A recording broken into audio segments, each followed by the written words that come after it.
கவிஞர் ஸ்னேகன் உடல்நலக்குறைவு காரணமா ட்ரீட்மெண்ட் எடுத்துட்டு வராரு. அந்த வீடியோவை சோஷியல் மீடியா பேஜ்ல ஸ்னேகனுடைய மனைவி கன்னிகா ஷேர் பண்ணியிருக்காங்க. இப்போ இந்த விஷயம் தான் பலருக்கும் அதிர்ச்சி கொடுத்திருக்கு. பாடலாசிரியர் ஸ்னேகன் கிராமத்துல இருந்து எப்படியாவது சினிமாவில் தனக்குன்னு ஒரு இடத்த பிடிக்கணும்னு சென்னைக்கு வந்தாரு. இவர் முதல்ல கவிஞர் வைரமுத்து கிட்ட தான் உதவியாளராக தன்னுடைய பயணத்தை தொடங்கினாரு. புத்தம் புது பூவை படம் மூலமா தான் பாடலாசிரியரா அறிமுகமானாரு. இதை தொடர்ந்து தான் பல ஹிட்டான பாடல்களை ஸ்னேகன் கொடுத்திருக்காரு. இந்த பாடல்கள் எல்லாம் ஸ்னேகன் கொடுத்தாரா என்று பலரும் வியந்து பார்க்குற அளவுக்கு அவரு 2500க்கும் மேற்பட்ட பாடல்களை எழுதியிருக்காரு. அரசியல், நடிப்பு, சினிமான்னு ஒரு பக்கம் இருந்தாலும் இவர் பிக் பாஸ் நிகழ்ச்சி மூலமா தான் சின்னத்திரை வெள்ளித்திரை ரசிகர்கள் மத்தியில அதிக அளவுல பெயர் பெற்றாரு. விஜய் டிவில ஒளிபரப்பான பிக் பாஸ் தமிழ் சீசன் 1 நிகழ்ச்சியிலேயே அறிமுகமானாரு ஸ்னேகன்.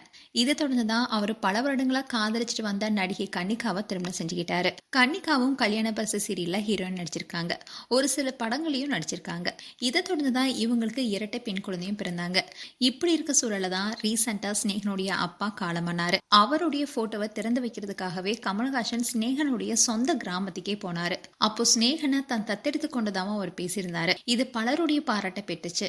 இந்நிலைதான் இப்போ ஸ்னேகன் உடல்நலக்குறைவு காரணமா சிகிச்சை எடுத்து வருவதை பார்க்கும்போது பலருக்கும் வருத்தம் ஏற்பட்டிருக்கு. ஸ்னேகன் உடல்நலக்குறைவு காரணமா சிகிச்சை எடுத்துட்டு வராரு. அந்த வீடியோவை அவருடைய மனைவி கன்னிகா ஷேர் பண்ணிருக்காங்க.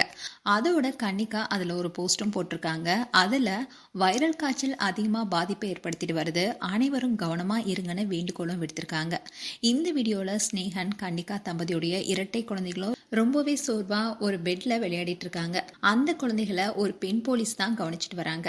இதை பார்த்த ஃபேன்ஸ்ல பலரும் இந்த குடும்பம் விரைவில் மீண்டு வரணும்னோ அதுக்காக நாங்க கடவுளை பிரார்த்திக்கிறோம், நீங்க கூடி விரைவில் குணம் பெற்று வரணும்னு சொல்லிட்டு வராங்க.